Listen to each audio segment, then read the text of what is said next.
সাব্বাস, বাপের বেটা বীরের সন্তান প্রধানমন্ত্রী তারেক রহমান আবারও দেখালেন দেশের স্বার্থে আপোষ নেই।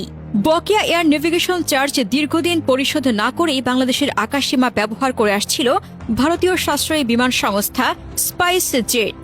বহুদিন এই বকেয়া ঝুলে থাকলেও কার্যকর পদক্ষেপের নজির ছিল না, কিন্তু নতুন সরকারের শুরুতেই কঠোর সিদ্ধান্ত, বকেয়া পরিশোধ না করা পর্যন্ত বাংলাদেশের আকাশসীমা ব্যবহারে নিষেধাজ্ঞা। এটাই বার্তা, রাষ্ট্রের অধিকার আগে বাণিজ্য পরে। আর এটাই সেই রাজনৈতিক ধারা যার ভিত্তি গড়ে দিয়েছিলেন শহীদ জিয়াউর রহমান আর যাকে দৃঢ় করেছেন বেগম খালেদা জিয়া।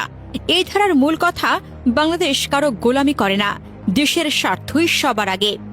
17 ফেব্রুয়ারি 2026-এ প্রধানমন্ত্রী তারেক রহমান সরকার গঠনের মাত্র দুদিনের মাথায় স্পাইস জেটকে বাংলাদেশের আকাশসীমা ব্যবহারে নিষিদ্ধ করে। কারণ হল বকেয়া এয়ার নেভিগেশন চার্জ, অর্থাৎ আকাশসীমা ব্যবহারের ফি পরিশোধ না করা। এই চার্জ হল বিমান সংস্থাগুলোর দেশের আকাশসীমা ব্যবহারের জন্য দিতে হয়, যা civil aviation authority of Bangladesh সংগ্রহ করে।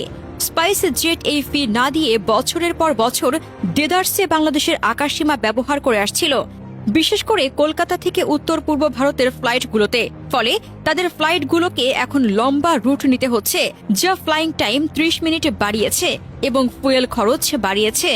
স্পাইস জেট এতদিন কোটি কোটি টাকা কামিয়েছে বাংলাদেশের আকাশসীমা ব্যবহার করে, অথচ বাংলাদেশকে 1 টাকাও দেয়নি। এটি একটা অন্যায়ের শোষণ। ভারত ভুলে গিয়েছিল যে এখন আর হাসিনার সরকার নেই, এখন শহীদ জিয়ার ছেলে তারেক রহমানের সরকার, যা দেশের স্বার্থকে কোনো আপোষ করতে দেবে না। পূর্ববর্তী সরকারগুলো এই বকেয়া নিয়ে টুস শব্দও করেনি, কোনো পদক্ষেপ নেয়নি। তারা ভারতের সঙ্গে ভালো সম্পর্কর নামে বাংলাদেশের স্বার্থকে উপেক্ষা করেছে।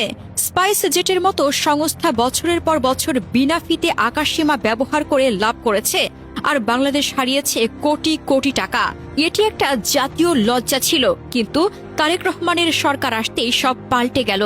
ক্ষমতায় আসার মাত্র দুদিনের মাথায় তিনি এই নিষেধাজ্ঞা জারি করেছেন, যা দেখিয়ে দিয়েছে যে তিনি দেশের স্বার্থকে সর্বোচ্চ রাখেন। স্পাইস জেট বলছে যে তারা আলোচনা চালিয়ে যাচ্ছে এবং অপারেশনস প্রভাবিত হয়নি, কিন্তু বাস্তবে তাদের ফ্লাইটসকে বাংলাদেশের উপর দিয়ে না নিয়ে অনেকে ঘুরিয়ে অন্য রুটে নিতে হচ্ছে, যা তাদের খরচ বাড়াবে এবং লস হবে। এটি ভারতকে বার্তা দিয়েছে যে বাংলাদেশ আর সহজ লক্ষ্য নয়। বাংলাদেশকে ব্যবহার করার দিন মনে হয় ফুরিয়ে আসছে, আর সেটার লাগাম টেনে ধরবেন প্রধানমন্ত্রী তারেক রহমান। এই পদক্ষেপ শুধু অর্থনৈতিক নয়, এটি জাতীয় গৌরবের প্রশ্ন।